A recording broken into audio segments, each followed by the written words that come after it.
Gracias, Gerardo. Buenas tardes a todos, a todas, y también, como bien lo dice Gerardo, en el marco de estos festejos de la instalación del Superior Tribunal de Justicia de Michoacán. También, buenas tardes. Realmente son temas muy interesantes a tratar. Cuando los comentamos, estábamos viendo desde qué punto de vista plantearlos, y de verdad que, a saber ustedes, el Código Nacional de Procedimientos Civiles y Familiares tiene una gama de aspectos que vale la pena verificarlos, pero nos quisimos centrar entre lo que hacemos en nuestras funciones dentro de la segunda instancia. Entre esas generalidades yo les voy a comenzar a platicar un poco, y para poder destacar lo que es la apelación. Y aquí se encontraron algunas notas distintivas, haciendo una especie de comparativo entre lo que es el Código de Procedimientos Civiles del Estado con el Código Familiar. Hay cosas que sí son muy similares y que realmente no cambiaron. Pareciera que tuviéramos nuestro compendio a la mano, y hay cosas que también vamos a poder rescatar en el Código Nacional de Procedimientos Civiles y Familiares. También es oportuno señalar y hacerle el comercial al otro conversatorio en el cual en este caso participó Gerardo. Los invito a que lo vean, está en YouTube para que lo puedan en este caso disfrutar. Y bueno, y entrando en materia, nos adelantó Gerardo. Entre los recursos ordinarios que prevé el Código Nacional de Procedimientos Civiles y Familiares está el de apelación, y el de apelación, este recurso ordinario, propiamente como generalidad tiene pues esta finalidad, ¿no? Que es el de que el Tribunal de Segundo Grado, que es en este caso un recurso que se caracteriza por ser vertical, se encargue de confirmar, revocar, modificar la resolución impugnada.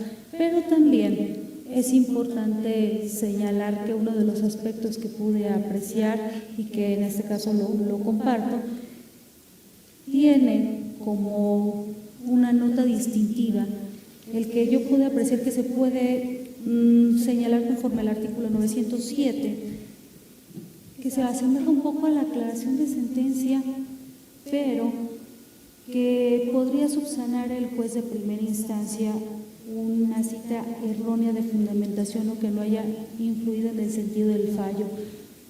Llamo a colación este aspecto que es novedoso para mí desde un punto de vista importante previo al recurso de apelación, porque el juez, ya sea de oficio o a petición de parte, puede advertir si en la sentencia que emitió hay la cita de un precepto que no puede en un momento dado influir en el sentido de su fallo, corregirlo. La finalidad es evitar una dilación de carácter procesal y que no pueda dar pauta a ese recurso. Habiéndolo o citándolo, ya puede generarse el agravio.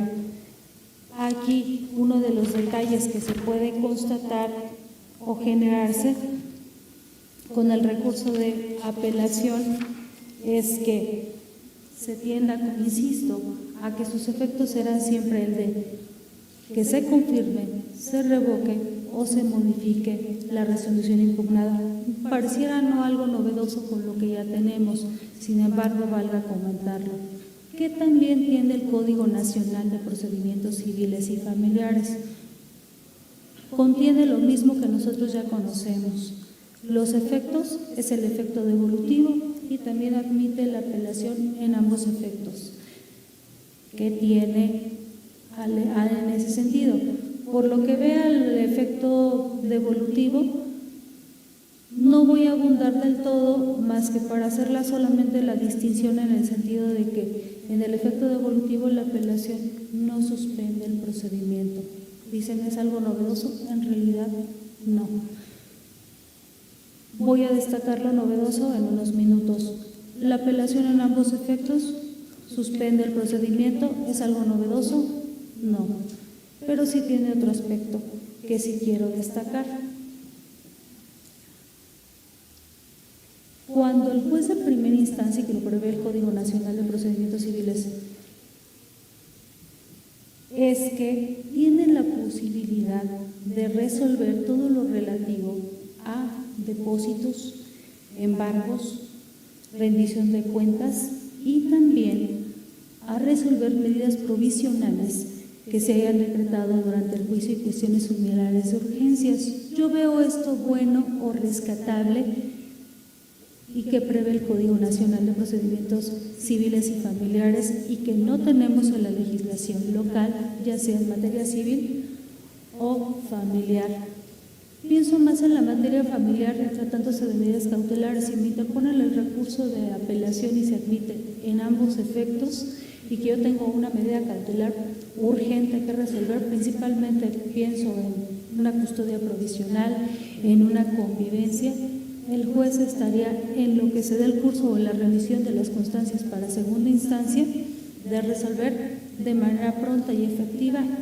Esa es una de las novedades que se tienen y que se pueden contemplar ahora.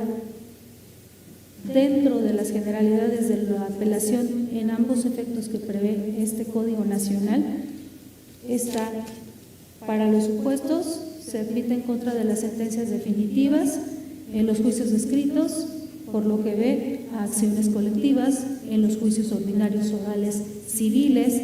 En materia familiar se sujeta a dos acciones que son precisamente en contra de la sentencia definitiva o la interlocutoria que cancela o disminuye los alimentos. Únicamente en contra de ella admite el recurso de apelación en ambos efectos. También se admite en contra de sentencias o resoluciones que por su naturaleza se suspendan o impidan la continuación del juicio. Ejemplo, me hace pensar en aquellas sentencias que resuelvan, por ejemplo, la excepción de cosa juzgada. También, ya de una manera más delimitada, se prevé esta en aquellas donde expresamente lo prevé el Código Nacional de Procedimientos Civiles. Dándome la tarea de revisar el Código Nacional, hay un desplegado de varios numerales. Por ejemplo, está el artículo 75, que es en aquellos admite el recurso de apelación en ambos efectos contra la resolución que resuelva, como ya cité, la excepción de cosa juzgada. Admite también aquella que deseche la demanda, aquella resolución en contra de la cual se decrete la caducidad de la instancia dentro de la primera instancia, donde se dé por concluida el procedimiento de las diligencias de jurisdicción voluntaria, entre otras. Realmente, sí es lo que yo pude apreciar en el Código Nacional de Procedimientos Civiles y Familiares, el nacional, desde luego, tiene un catálogo bastante amplio que nos lleva de un lado a otro. El estudio de los preceptos que yo puedo apreciar siempre se va a realizar de manera sistemática para que nos lleve a un buen puerto. Sí es una legislación que debemos de analizar desde luego con mucho cuidado, ahínco.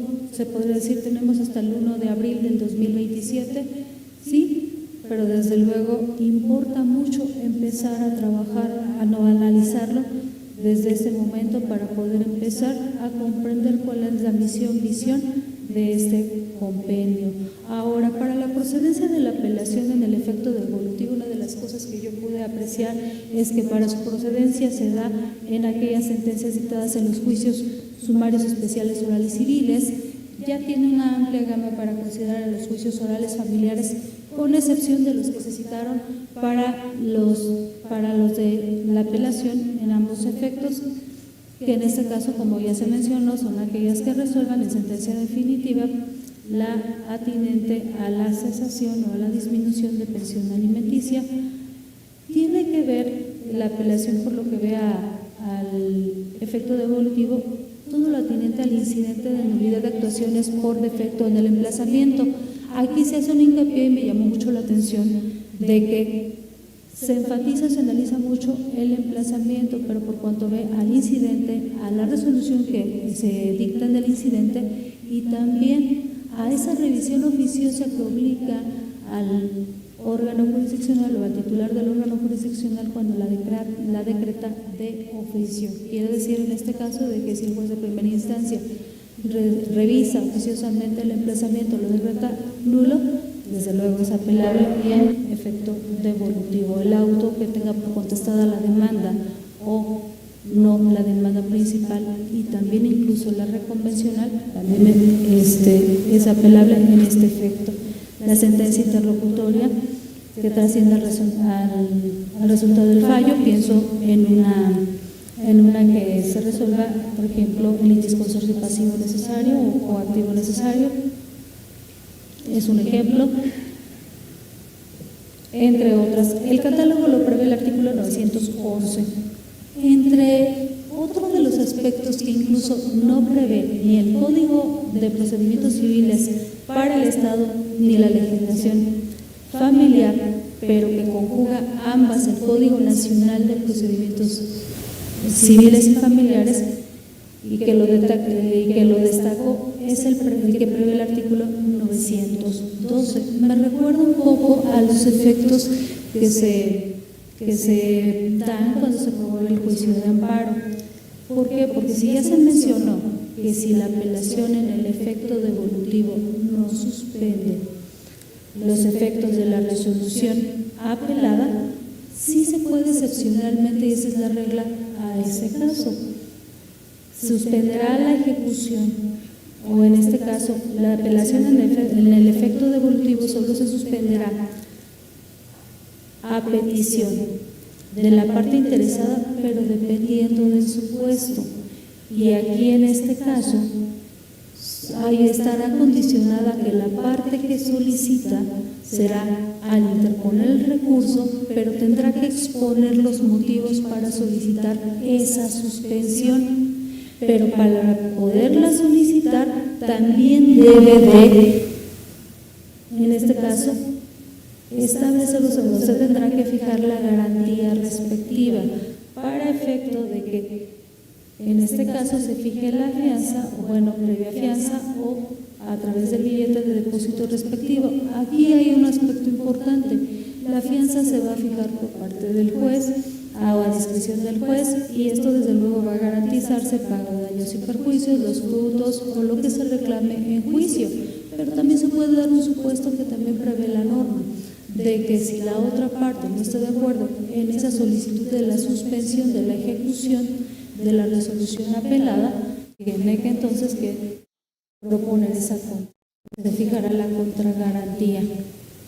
Una vez que esto suceda, pues al establecerse su momento va a estar supeditado lo que se resuelve en segunda instancia, y atendiendo a las resultas de la apelación se entregará ya sea la garantía o la contragarantía en el caso correspondiente. Hay un caso de excepción también: si se controvierten en un momento dado o la resolución apelada puede afectar a niñas, niños o adolescentes o a grupos sociales en situación de vulnerabilidad, aquí ya sea que se pida de oficio o que a petición de parte o el juez lo aprecie de oficio, no se exigirá garantía ni contragarantía.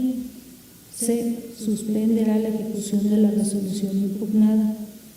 En síntesis, lo que dijo o quiso decir el legislador, yo así lo entiendo, de que tratándose de que hay resoluciones que admitan el recurso de apelación y que se vean inmersos derechos de niños, niñas, adolescentes o cualquier grupo vulnerable, y que puedan verse afectados esos derechos, se va a suspender la ejecución de esa resolución sin necesidad de fijar esa garantía o esa contragarantía. Con relación a esas generalidades del recurso de apelación, les platico que conforme al artículo 913 también está previsto y no cambia lo relativo a la apelación adhesiva.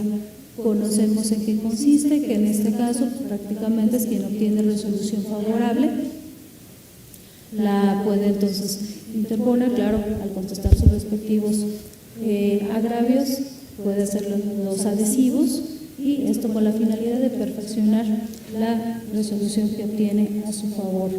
Las partes que pueden apelar, como bien sabemos, es quien resienta el agravio, el tercero o en este caso el interesado, y también prevé, en este caso, que quien obtiene una total sentencia favorable a su favor, valga la redundancia, a su favor, pues lo puede apelar, y quien lo tenga una sentencia parcial únicamente va a poder apelar en aquello que no obtuvo a su favor. Y por último, les he de destacar que entre los plazos que prevé el Código Nacional de Procedimientos Civiles y Familiares, en lo que no cambió con lo que tenemos en nuestra legislación local en las dos materias, civil y familiar, es por lo que ve al plazo en sentencia definitiva. Son 9 días. Son 9 días para interponer el recurso. Y por lo que ven, tratándose del resto de las resoluciones que tenemos autos o interlocutorias, porque acá lo refieren como el resto de las resoluciones, pues nos quitaron un día porque son 5 días para interponer ese recurso. Ese término, ¿cuánto va a empezar a contar? Van a empezar a contar a partir del día siguiente, aquel en que surte efectos la notificación de la resolución impugnada. Así que si la resolución salió el día de hoy, se notifica mañana, surte efectos pasado mañana y empieza a contar el día siguiente. Bueno, esto es por lo que ve a estas generalidades. No me despido del todo, no me olviden.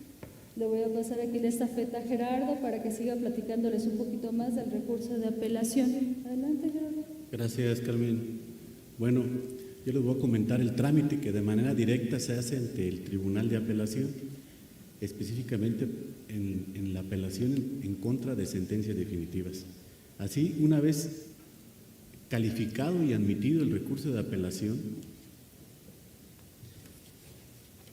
en contra de una sentencia definitiva, el Tribunal de Segunda Instancia señalará fecha para la realización de una audiencia oral en la cual le concederá el uso de la voz a las partes, esto es, a la parte apelante y a la parte apelada, para que por sí o a través de representantes realicen en esa audiencia las aclaraciones o un resumen que estimen pertinentes ya de los agravios, ya de la contestación a los mismos. Esto lo podrán hacer hasta por un término de 10 minutos cada una.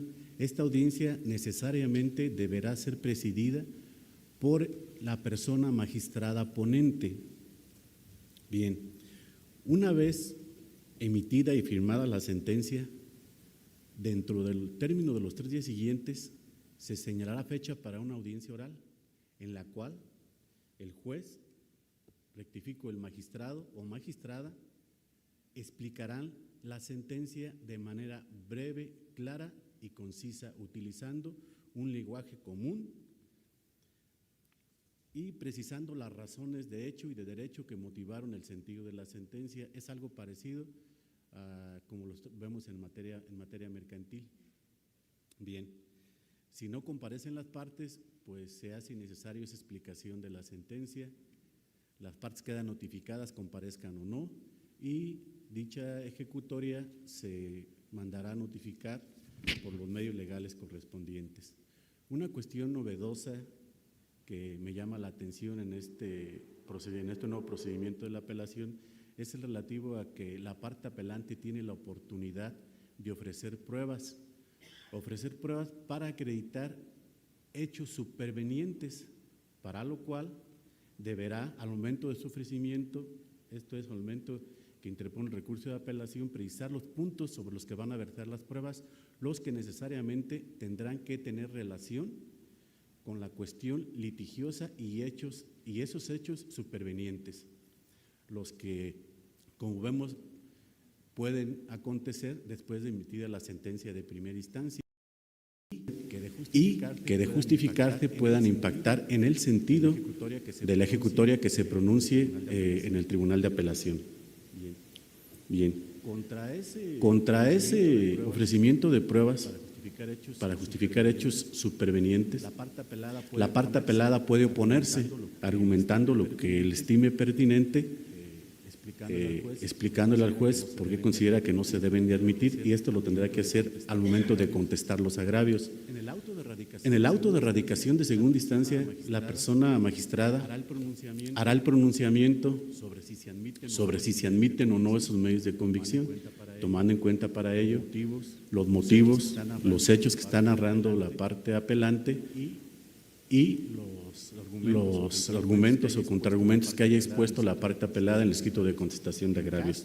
En caso que determine que se admiten esos medios de convicción, se señalará fecha para una audiencia oral dentro del término de los 20 días siguientes, en la cual se llevará a cabo el desahogo de esos medios de convicción en el entendido, sin que medie prevención alguna, que de no estar debidamente preparados esos medios de convicción, los mismos se declararán desiertos.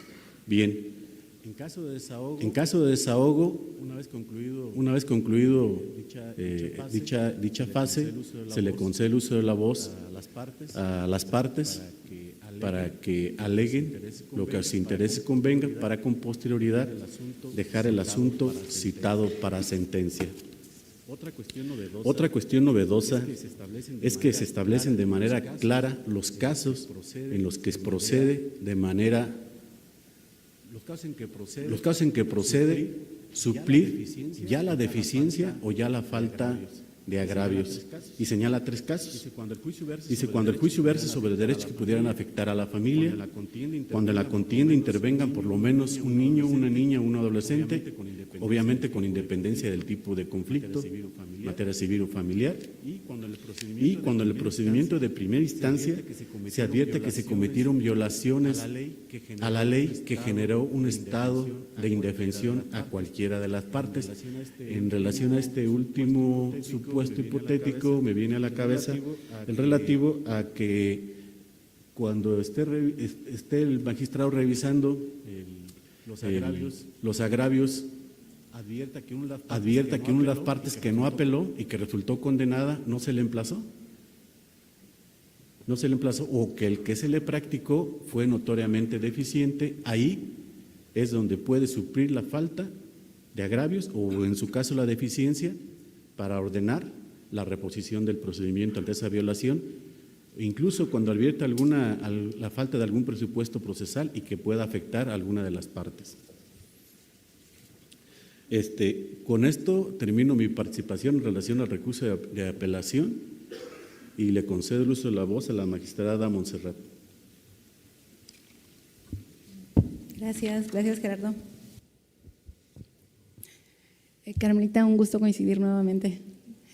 Saludo a todos los presentes. Me da mucho gusto ver a tantas caras conocidas, sobre todo que son de casa, somos de casa todos. Creo que todos estamos muy interesados en conocer este nuevo ordenamiento en el que nos va a tocar trabajar próximamente. Me da gusto de verdad ver el interés y espero que podamos coincidir en la interpretación y estaré atenta a sus preguntas. Ya Carmelita y el magistrado Gerardo nos hicieron favor de explicarnos generalidades del recurso de apelación.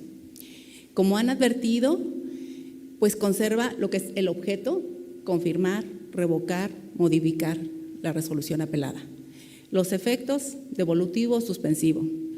Su naturaleza: vertical, se resuelve por el superior, por el Tribunal de Alzada. Nos da un listado de resoluciones apelables. Se mantiene lo que es tanto la apelación principal como la apelación adhesiva. Nos indica quiénes pueden apelar, nos hablan de términos, nos dijo clarito Carmen, nos quitan un día porque nos dan 9 días para la definitiva, 5 días para demás resoluciones, autos e interlocutorias.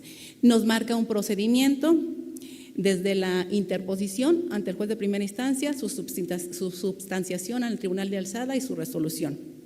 Ahora, lo que yo quiero hablarles, replicando un poco lo que ya nos explicaron Carmen y Gerardo, son 10 diferencias que vamos a ver ahora en el recurso de apelación.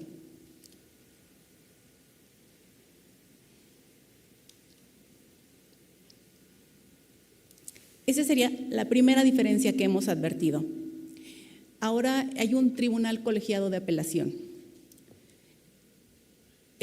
Si ustedes analizan el título, los artículos que regulan el capítulo de apelación, me van a decir, pues en ningún lugar, en ningún precepto me habla de esos artículos.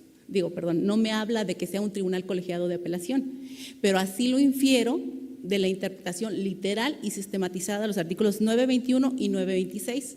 porque me hablan de un magistrado ponente, me hablan de resolución por mayoría y me hablan de resoluciones apelables que se resuelvan unitariamente. Entonces, esto me lleva a afirmar que se está previendo por el legislador que el recurso de apelación contra sentencias definitivas tendría que ser de manera colegiada. Esto es mediante un cuerpo pluripersonal. Evidentemente, esto lleva a que hay que hacer cambios o ajustes normativos en nuestro estado, porque aquí no tenemos salas colegiadas. Sí los hay en el Estado de México, en la Ciudad de México, Guanajuato, tal vez no sé otras entidades, ignoro cuáles y cuántas, ¿no?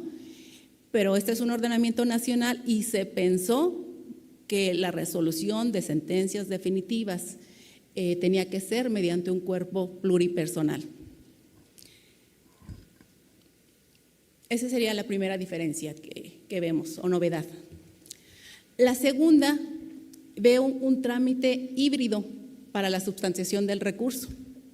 Esto es, se mantiene la fase escrita, interposición de recurso ante el juez de primera instancia, remisión al tribunal de alzada, pero ya en el tribunal de alzada tenemos un sistema de audiencias. Tenemos una primera audiencia para un resumen, aclaraciones y resumen de agravios y de contestación. Ya nos lo explicó aquí Gerardo ampliamente.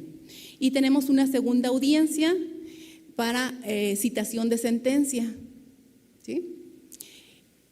También, si vemos los artículos que regulan esto, tampoco van a encontrar ningún precepto que nos diga la audiencia va a ser oral o hay un sistema mixto del procedimiento de apelación. Esto lo inferimos analizando integralmente los artículos que regulan la apelación y lo vinculamos con el 145. Si ustedes tienen a la mano su artículo 145, ahí nos da pautas o reglas de las audiencias y entre ellas nos dice que las audiencias siempre se van a registrar en medios electrónicos, que excepcionalmente serán por escrito.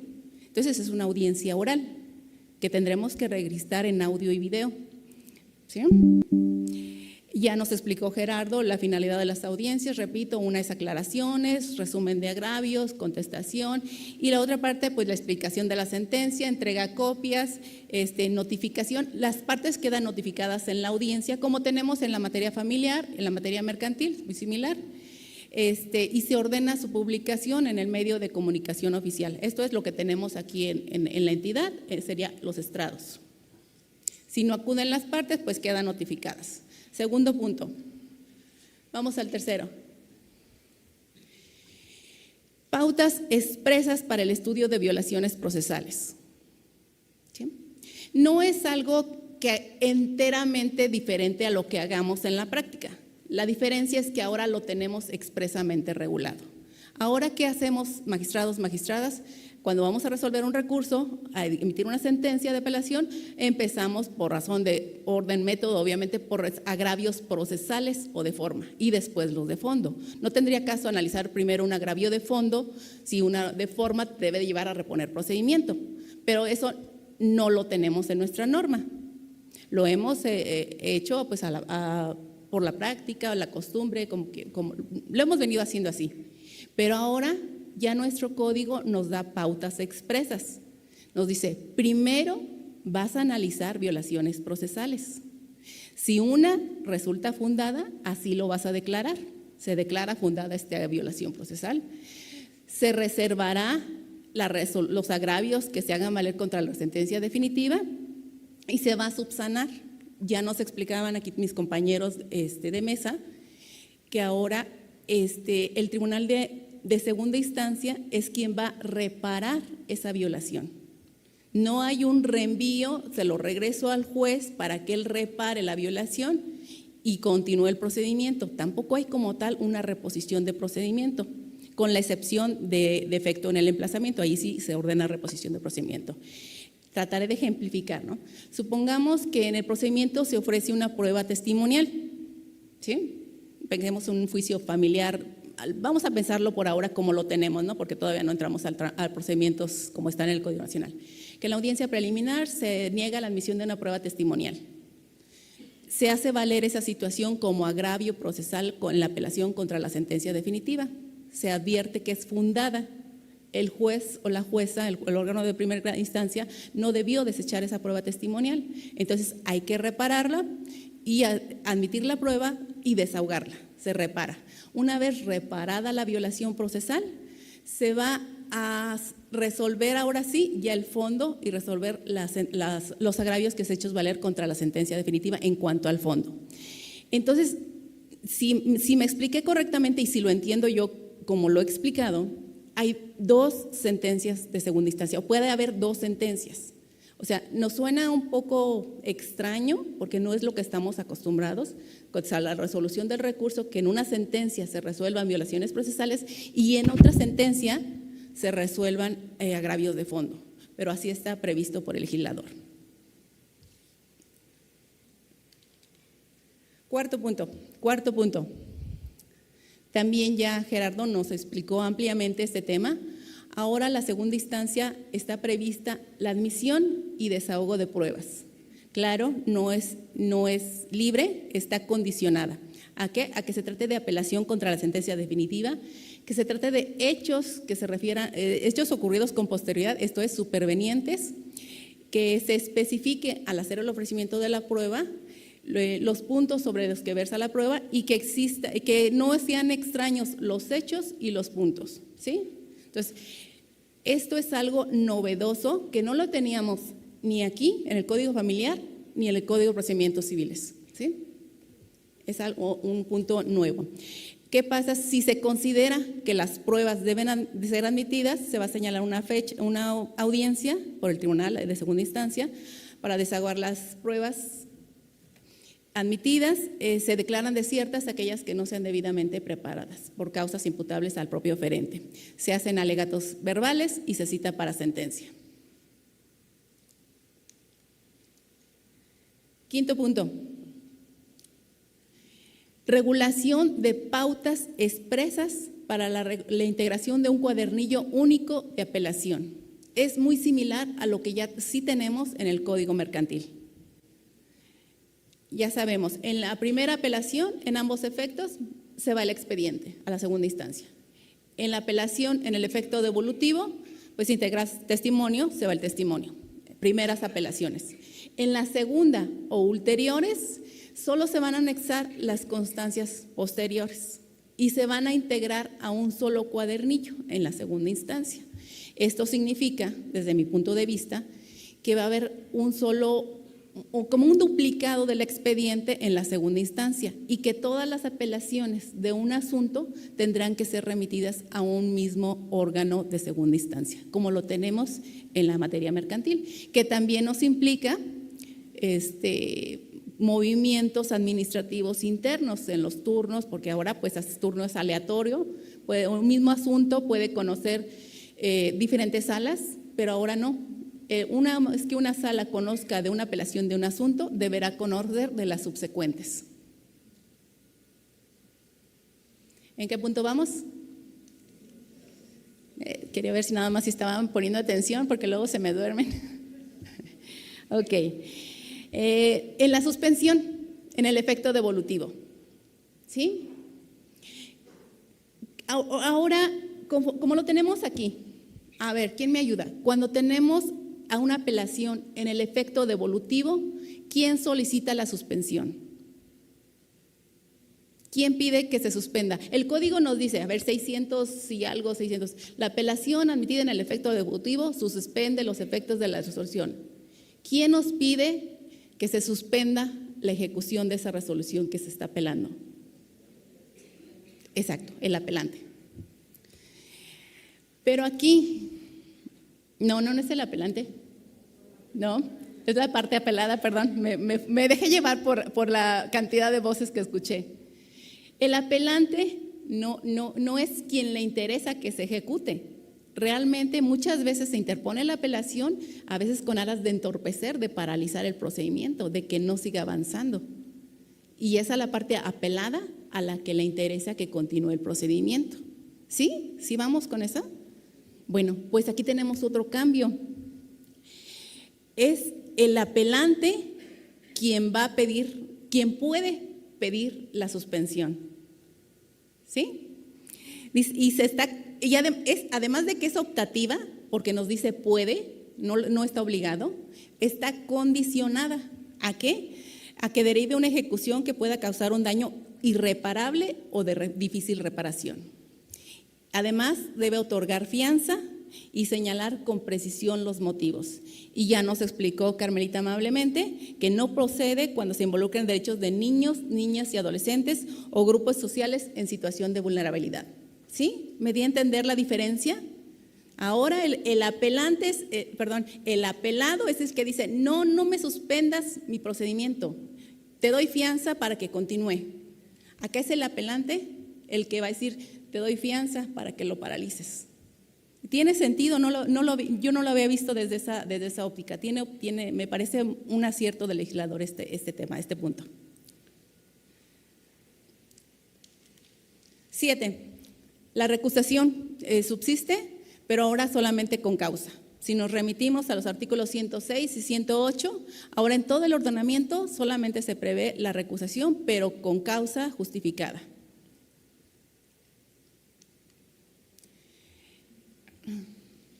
Me pasé uno.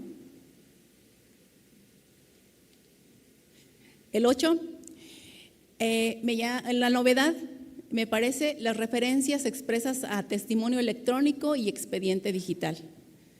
Yo lo veo con un acierto. Esto nos permite que ahora no solamente se remita un expediente físico, un testimonio físico, papel, sino que ahora va a haber archivos digitales y no solamente demando la audiencia en el disco compacto o en el archivo, sino además el expediente digital que no implica remisión ni de nada, ningún objeto, ni de papel ni de archivo, sino simplemente con una clave de acceso para que puedas ingresar al expediente vía remota. ¿Sí me doy a entender? O sea, nada más te autorizo que tú puedas ingresar desde tu plataforma al expediente digital que yo ya llevo integrado.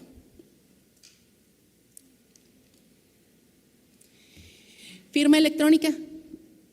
Creo que ya todos los servidores del Poder Judicial ya tenemos o deberíamos tener firma electrónica, y hay un convenio con el Poder Judicial por el cual podemos tener firma electrónica avanzada, pero ahora ya la podremos utilizar, ya está regulado normativamente. Entonces, podremos firmar electrónicamente una sentencia o una resolución. Y el último punto de los que he querido replicar y comentarles es el traslado de los agravios adhesivos.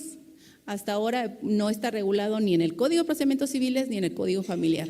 Ahora, en la apelación adhesiva, el Código Nacional sí prevé que des traslado al apelante principal con los agravios adhesivos para que los conteste.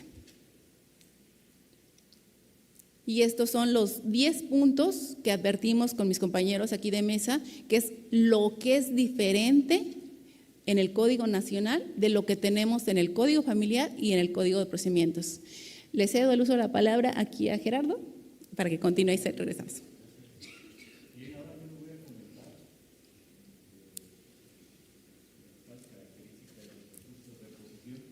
Creo que no se oye. ¿Ya? Sí. Bien, les voy a comentar las principales características del recurso de reposición. Este recurso de reposición se interpone ante el propio Tribunal de Apelación para combatir algunas de sus determinaciones, algunos de sus acuerdos o autos que pronuncie durante la substanciación del recurso de apelación.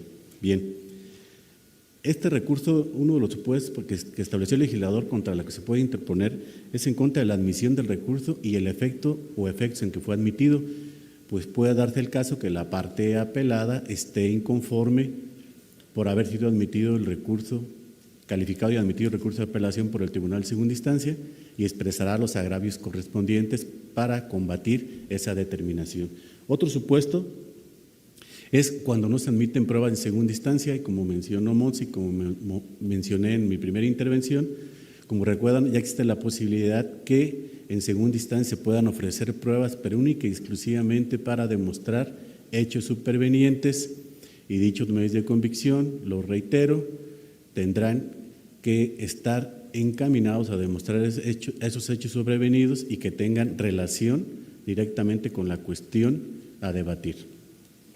Bien, cuando resulte procedente un agravio procesal que se haya hecho valer en contra de la apelación que se interpone frente a la sentencia definitiva, el Tribunal de Segunda Instancia ordenará que se subsanen esas violaciones. Retomando el ejemplo que puso la licenciada Monse, esto es, el magistrado advierte una violación al procedimiento porque el juez indebidamente en la audiencia preliminar de un juicio ordinario civil no admitió determinados medios de convicción. El Tribunal de Alzada advierte que efectivamente se cometió esa violación, que indebidamente se negó la admisión. Entonces, para subsanar, como comentamos, ya no se regresa al órgano judicial de primera instancia, sino que el propio Tribunal de Segunda Instancia va a reparar esa violación. Entonces, contra los acuerdos que emita la persona magistrada para subsanar esa violación procesal, es otro de los supuestos contra los que se puede interponer este recurso de reposición, y el trámite del mismo es que se interpone dentro de los 3 días siguientes a que surtió efectos el acuerdo que emitió la persona magistrada. Se corre traslado a la parte contraria por 3 días para que desahogue y conteste sus agravios, y el tribunal tendrá 3 días para resolver. Como ustedes lo ven, es un recurso horizontal. ¿Por qué? Porque es el propio Tribunal de Alzada el que va a revisar sus propias determinaciones con base en los conceptos de disentimiento que haya expresado la parte inconforme o la parte que interpone el recurso de reposición. El trámite es sencillo, se regula en 3 artículos, y esto es lo que yo les puedo comentar en relación al recurso de reposición. A continuación, le vuelvo a ceder el uso de la voz a la magistrada Montserrat para que nos hable en torno al recurso de queja. Gracias, Gerardo. Ahora, como ya han estado escuchando todos, la primera instancia se queda sin recursos, todos son en la segunda instancia. Quiero hablarles ahora del recurso de queja. Nos lo regula en el artículo 929 y nos da 3 fracciones. Nos dice: el recurso de queja procede contra la negativa a admitir la apelación, ya la principal, ya la adhesiva. El segundo supuesto que nos maneja es proceder el recurso de queja contra el auto que fija la fianza tratándose de apelaciones en el efecto devolutivo, el supuesto que comentamos hace un momento. Y en la tercera fracción, en el tercer número, nos dice los demás casos en los que prevea la ley. Habiendo analizado el código integralmente, o sea, el 929 nos da nada más 3 fracciones, ya les comenté: negativa a admitir apelación, de principal o adhesiva, contra la resolución que fija la fianza, y el tercero es los demás casos que prevea la ley. Esos demás casos que prevé el código nos los dan en los artículos 237, 372, 596, 834 y 850. Y si los analizamos, todos son negativas. Negativas, admitir la demanda; negativa, admitir una medida preparatoria; negativa, admitir una jurisdicción voluntaria; negativa de una solicitud de concurso o desechamiento de una solicitud de concurso. Entonces, en términos generales, el recurso de queja está regulado para negativas: admitir recurso de apelación o trámites, demanda principal, medida preparatoria, procedimientos no contenciosos, solicitud de concurso. ¿Sí? Ahora, en cuanto al trámite, se interpone ante la autoridad, el Tribunal de Primera Instancia, 3 días para la interposición del recurso.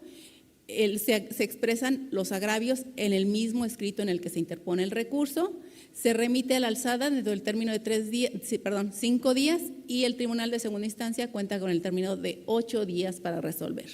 El recurso de queja es muy pequeño. Si ustedes lo ven en el Código Nacional, está regulado prácticamente en 3-4 artículos, pero es en esencia todo lo que nos dice el Código Nacional al respecto. Le cedo el uso de la palabra a Carmelita. Gracias, Monse.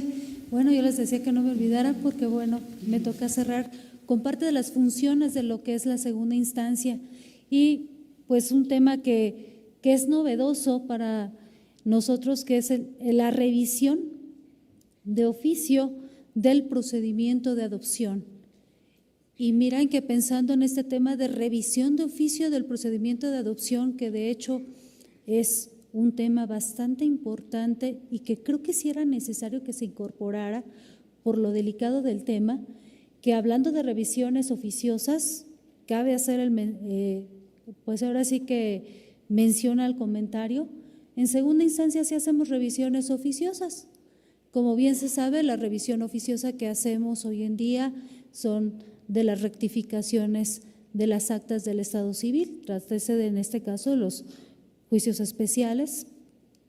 Y en este caso yo me di a la tarea de revisar el Código Nacional de Procedimientos Civiles y Familiares para ver si íbamos a tener a cargo esa función. No la encontré, no la tenemos. Pero bueno, al no estar, nada más lo dejo al tintero. Vamos a ver finalmente qué se decide sobre el tema, porque sí es una particularidad que sí quiero destacar. No está prevista en el Código Nacional, hay algunos aspectos que sí es importante verificar con relación a esas acciones. Yo me voy a ocupar de esa revisión. ¿Y de qué nos vamos a ocupar?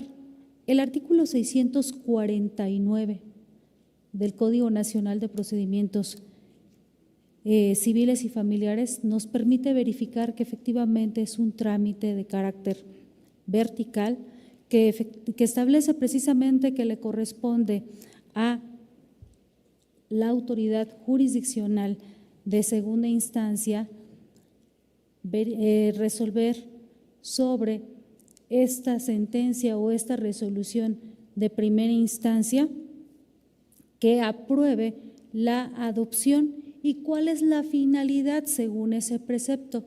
Que analicemos todo ese trámite que ahorita se los voy a platicar para que podamos confirmar, modificar o revocar esa resolución en un lapso de ¿qué? 15 días. No nos lo da más pautas, pero sí tomando en cuenta ahora sí que el armonizar esos preceptos, podemos establecer un trámite en específico para esa revisión oficiosa que ahorita se las comparto. Entonces, aquí también viene un aspecto que me llama la atención, que si vamos a hacer esa revisión oficiosa en segunda instancia, que implica el confirmar, modificar o revocar la resolución que apruebe una adopción y que desde luego no implica ningún tipo de reenvío, nos va a posibilitar entonces, en un momento dado, si falta entonces una documental, tenemos que conocer el trámite que tendrá que realizarse en segunda instancia. ¿Y qué trámite es? No cambia mucho el trámite que hoy en día se hace en primera instancia y que únicamente queda ahí. Me invita a la reflexión porque me quedé pensando, ¿cambiará lo que tiene previsto el Código Nacional, porque sí lo tiene previsto el trámite, con lo que está en la Ley de Adopción para el Estado de Michoacán? No choca, no cambia en lo absoluto ni envía. Aprovecho para comentarles, la vía para esta clase de trámite sigue siendo la jurisdicción voluntaria familiar. El fundamento, el 588, fracción cuarta del Código Nacional de Procedimientos Civiles y Familiares. ¿Cuál es el trámite? El trámite viene a ser, pues de manera sencilla, se los explico, se inicia con una solicitud que puede ser escrita o por comparecencia. Lo interesante es que la comparecencia, entienda, va a ser de manera verbal, pero va a ser videograbada. Una de las formas que se tiene que hacer y que nos lo explicó amablemente Munce y que se caracteriza va a ser haciendo uso de los medios electrónicos. ¿Qué se debe de hacer en el momento? Dígase de manera electrónica, de manera escrita o la comparecencia, se van a acordar y que tienen en común el mismo día de su recepción. qué debe de hacer el juez de primera instancia y que en segunda instancia debemos de estar atentos y conocedores de ese trámite.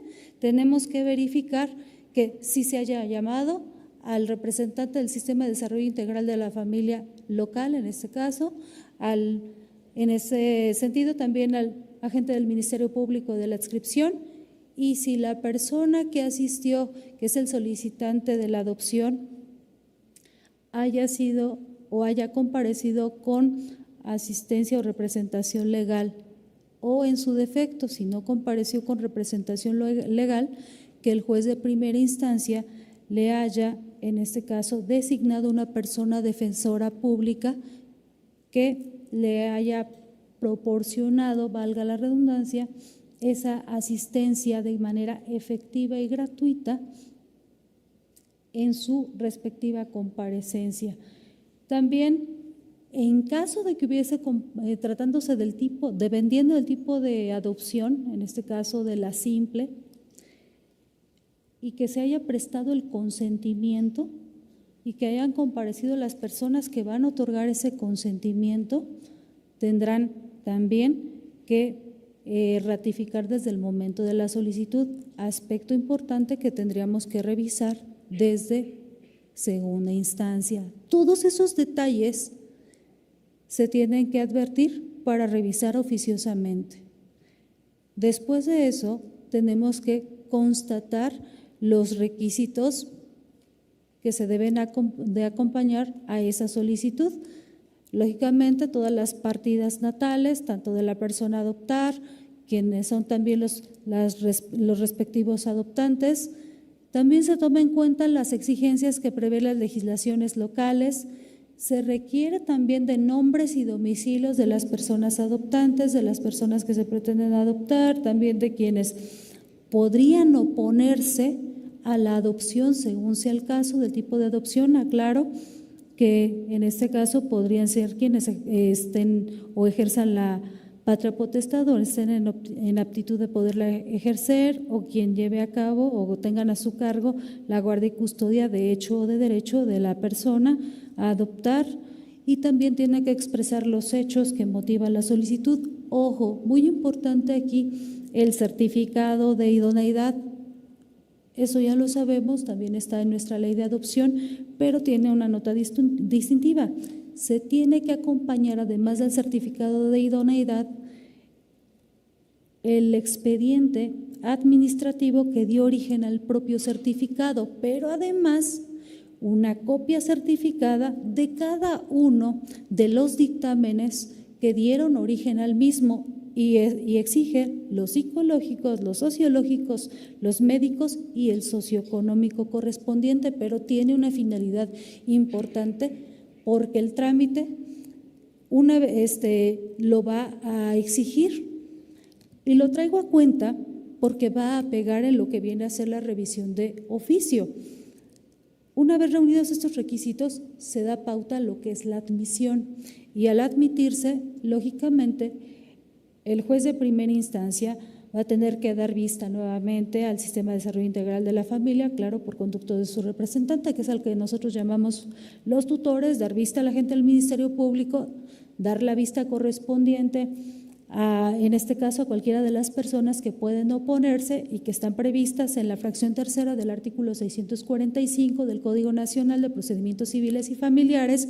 Ojo, voy a hacer un pequeño paréntesis aquí. Si en caso de que se opongan y se dé el trámite, que es vía incidental, y llegar a prosperar la oposición, se darían por concluidas las diligencias. Esa apelación es en ambos efectos y sigue todo el trámite que platicamos hace unos minutos. Bueno, me regreso.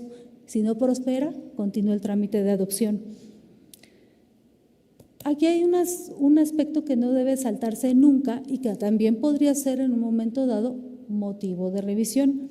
Se deben de decretar mínimo 2 medidas cautelares. La primera es decretar una guarda y custodia de la persona que va a estar, en este caso, sujeta o que se pretenda adoptar, y un acompañamiento, y esa la veo importante y la veo viable y benéfica, el acompañamiento psicológico a la persona que se pretende adoptar, pero también a los futuros adoptantes y a la persona que en su caso hubiese dado o otorgado ese consentimiento. Así que son mínimo 3 acompañamientos con la finalidad de que se logre cabalmente una adopción plena y que se cumplan todos los fines.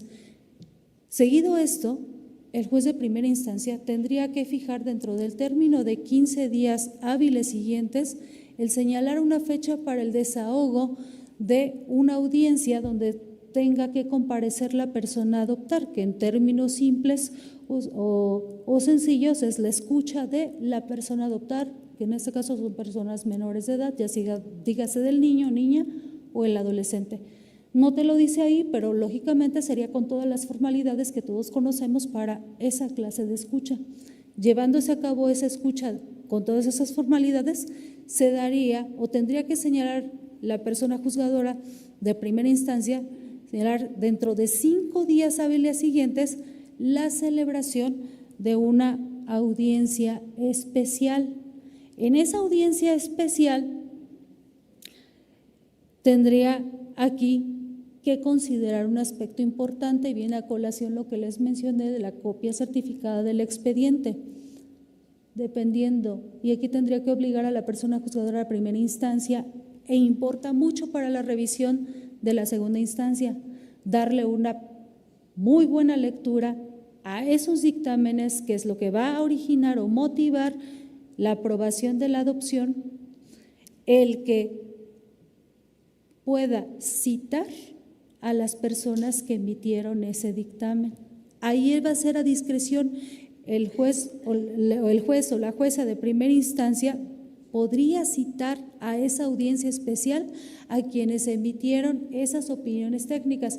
Considero que la finalidad de poderla citar es para realizarle los cuestionamientos que consideren pertinentes o las aclaraciones que considere pertinentes para poder, en su caso, pues emitir una opinión pues más apegada a, o si hubo algún faltante, pues poderlo complementar.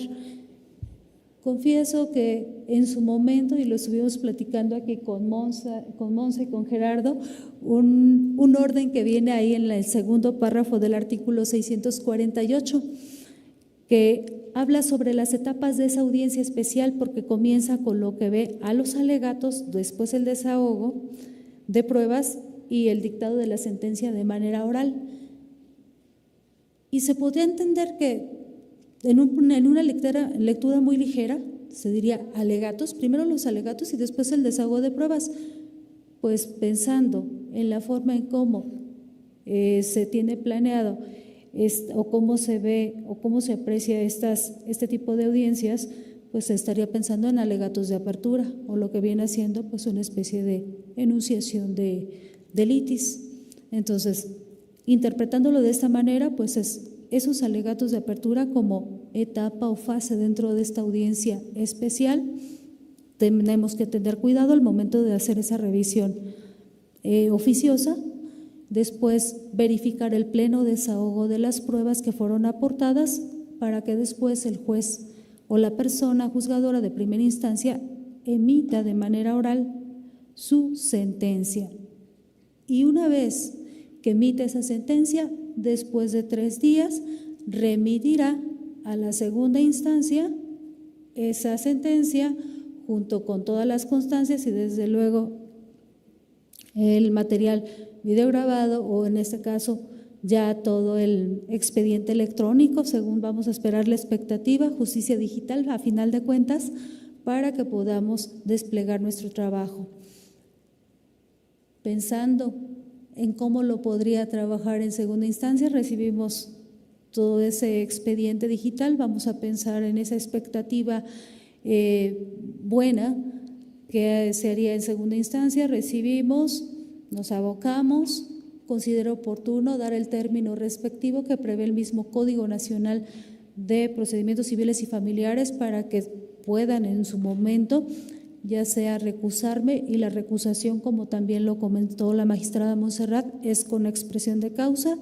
Si no me recusan, yo tendría esos 15 días para poder estar en condiciones de pronunciarme y hacer esa revisión oficiosa pareciera simple y que ese artículo 649 me deja una carga pequeña, pero sí consideré oportuno comentarles ese procedimiento que a lo mejor se los sinteticé, pero espero no haberlos cansado tanto, porque viene algo más.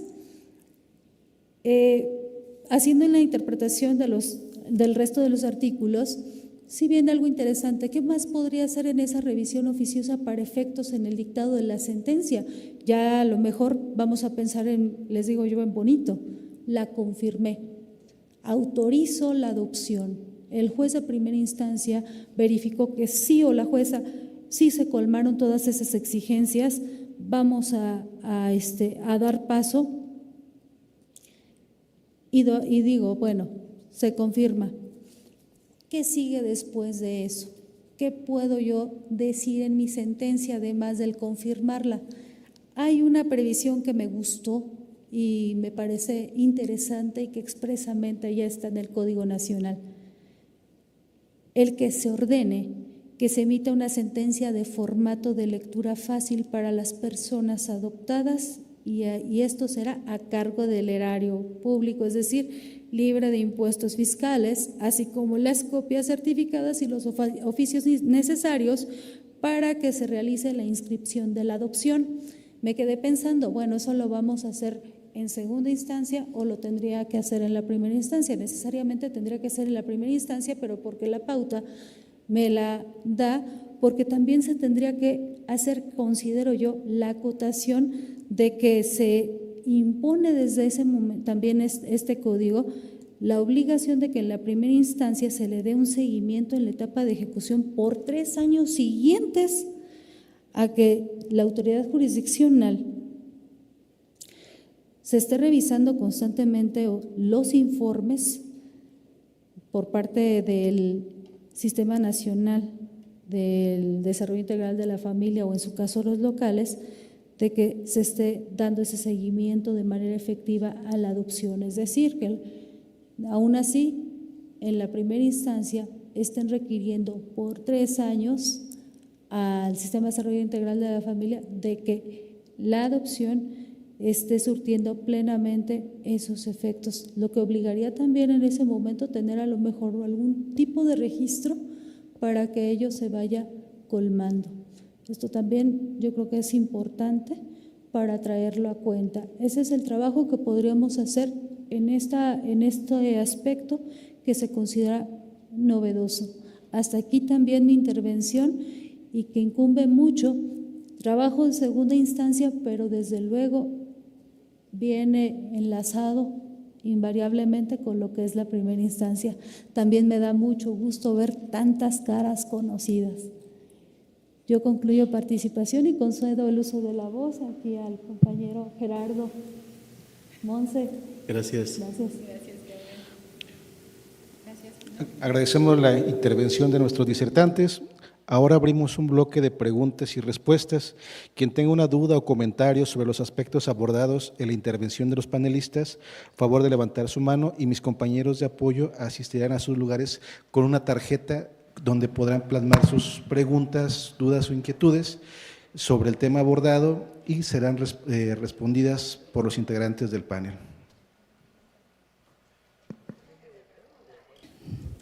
También puede ser una aportación. Todos estamos aprendiendo ahorita. ¿Una opinión? Sobre todo en torno a que en caso de resultar fundado el agravio procesal, ahora ya no se va a regresar el asunto para que lo reponga o subsane esa violación el órgano de jurisdicción de primera instancia, sino será el de segunda instancia. Sí, ¿Alguna opinión sobre eso?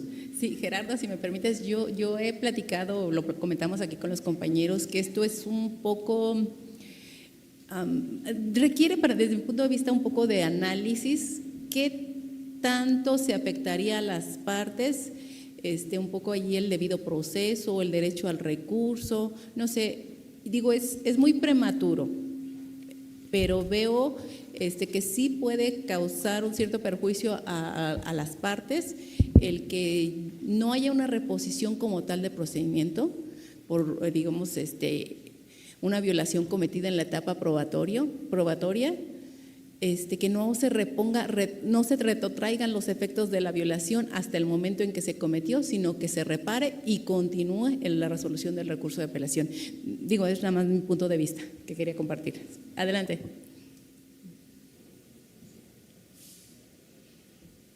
En lo que escribe yo también coincido con Monse. Realmente sí es para reflexionar en el tema de las violaciones procesales y lo vemos en una constante. Finalmente se puede hacer hasta un cuello de botella en segunda instancia en un momento dado.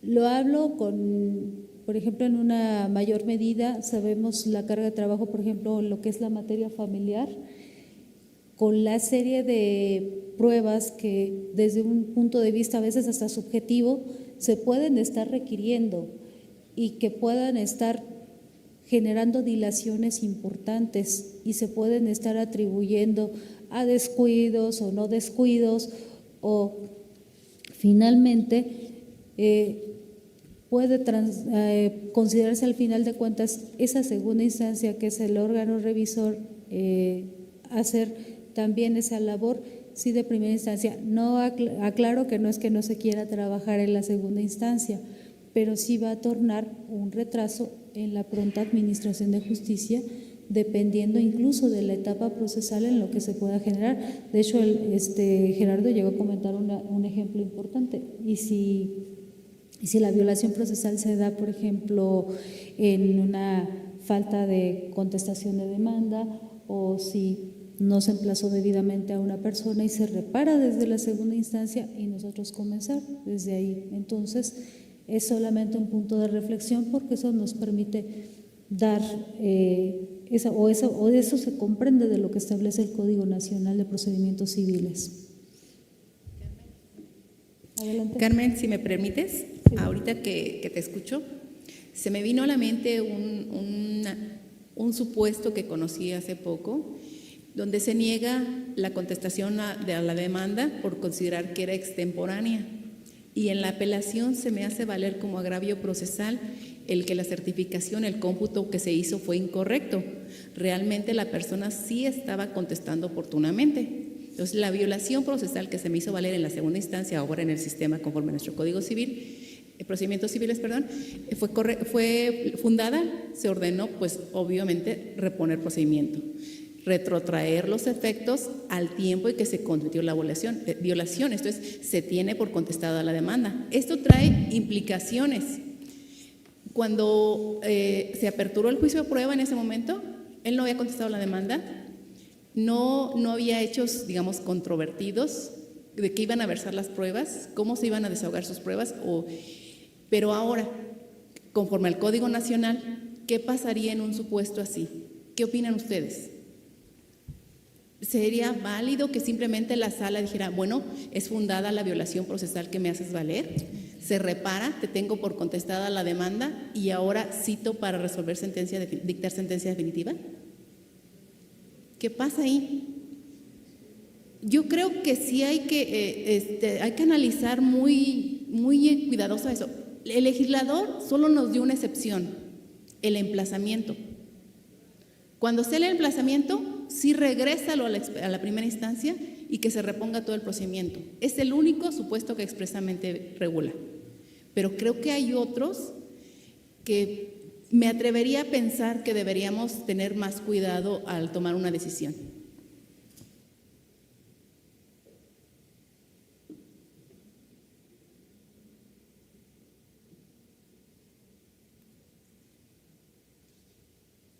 Tenemos una traguita para ver que la muestra.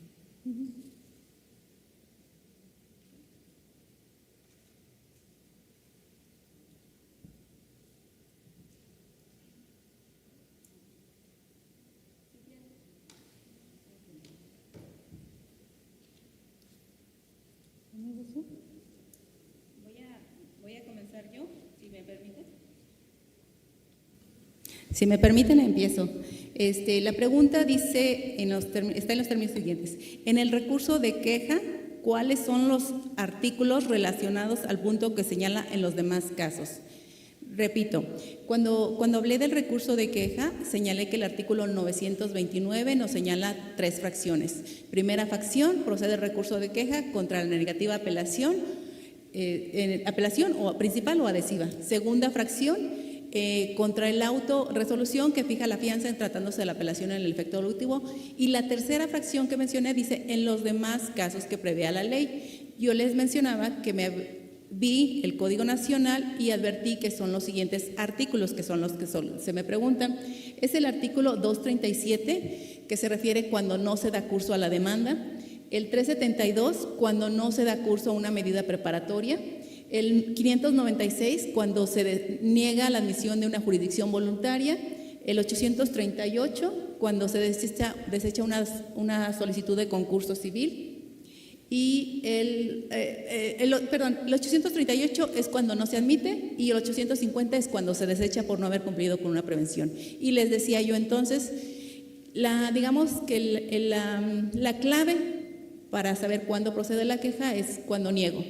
Niego todas las negativas, pues admite el recurso de queja, niego la admisión a trámites iniciales. Esa es para mí una clave. Bien, otra pregunta es, si tenemos 2 sentencias, una por violaciones al proceso y otra en cuanto al fondo, luego entonces, si se tramita el amparo, se haría respecto de una u otra y se enviarían ambas sentencias. Bueno, vamos a recordar que la apelación en contra de la sentencia definitiva, ahí se deben de establecer los agravios procesales. Entonces, si el tribunal de segundo grado advierte o determina que es fundado el agravio tendiente a impugnar esa violación procesal, la consecuencia es que va a subsanar el procedimiento el propio tribunal de apelación sin que se pronuncie sobre la apelación del fondo, sobre la apelación en contra de la sentencia definitiva, de donde se tiene que lo que tendrá que hacer es reponer subsanar el procedimiento él mismo. Y una vez que se recabe, por ejemplo, un medio de convicción que indebidamente no fue admitido, en segunda instancia se admite, se prepara, se desahoga y hasta ese momento es cuando procederá a resolver el recurso de apelación que se interponga en contra de la sentencia definitiva. Entonces, será contra esta última ejecutoria contra la que se interponga el recurso el juicio de amparo. Sigo. Aquí dice, si se considera que la colegiación en la alzada se debe al incremento que habrá en la segunda instancia.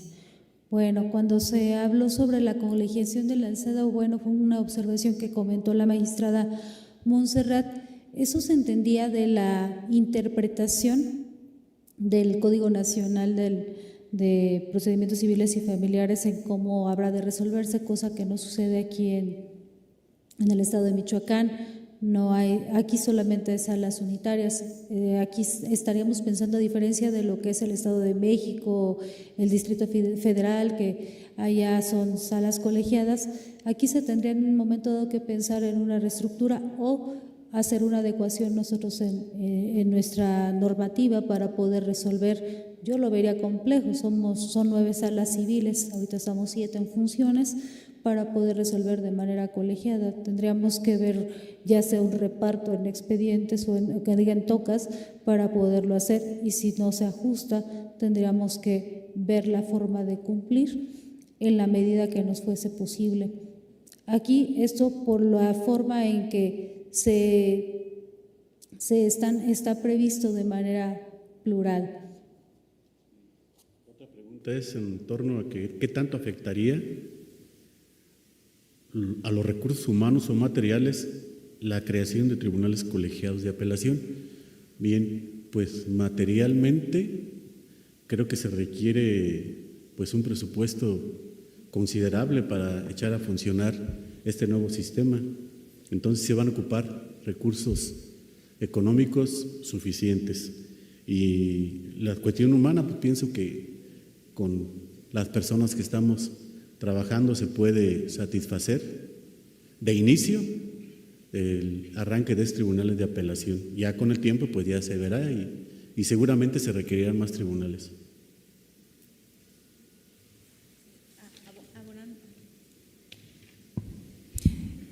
Abonando a lo que has dicho, yo creo que desde mi punto de vista, que eso sería un retardo en la emisión de resoluciones de apelación.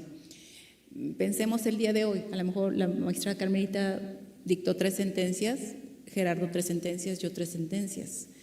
Difícilmente hubiéramos podido en tribunal de apelación, los 3 puntos, trabajar a ese mismo ritmo, porque trabajar unitariamente nos permite, pues no sé, nuestros propios horarios, nuestros propios ritmos y estudiar nosotros el asunto, pero cuando somos 2 o más los que debemos emitir opinión en un asunto, pues hay que intercambiar expedientes, constancias, pruebas, intercambiar puntos de vista, que dé su opinión, su parecer, puede estar de acuerdo o no con lo que yo he propuesto y emitir una opinión diferente. Entonces, eso necesariamente impacta en retardo, en tiempo, y podría demorar un poco la resolución de los asuntos, de los recursos de apelación.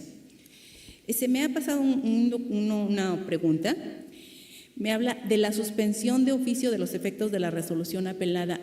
Estaba pensándolo, no encontré precepto, no lo tengo en mente honestamente, que hablara de la suspensión de oficio en la apelación en el efecto devolutivo. Si lo dije así, lo preciso, no recuerdo precepto que diga que procede la suspensión de oficio tratándose de la apelación en el efecto devolutivo. Lo que yo planteaba es que ahora viene de un modo distinto, que ordinariamente es la parte apelada quien nos pide, te doy fianza para que suspendas. Ahora es la parte apelante quien tendrá que otorgar fianza para que se suspenda la ejecución y los efectos de la resolución apelada.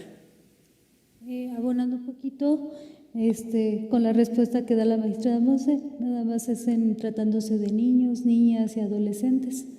Y solamente sería en el único caso, y es el artículo 912, penúltimo párrafo, únicamente. Bien, por cuestiones de tiempo cerraremos este bloque. A continuación, a nombre del Poder Judicial de Michoacán, el magistrado Gerardo Contreras Villalobos hará entrega de un reconocimiento a nuestras disertantes por su participación en el presente conversatorio.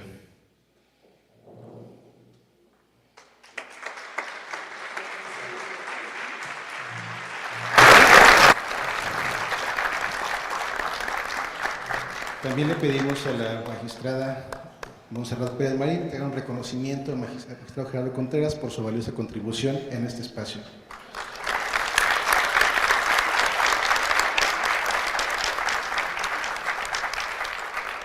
Con ello damos por terminadas las actividades del presente conversatorio. A nombre del Poder Judicial de Michoacán, agradecemos a todas y a todos su asistencia. Que tengan una excelente tarde.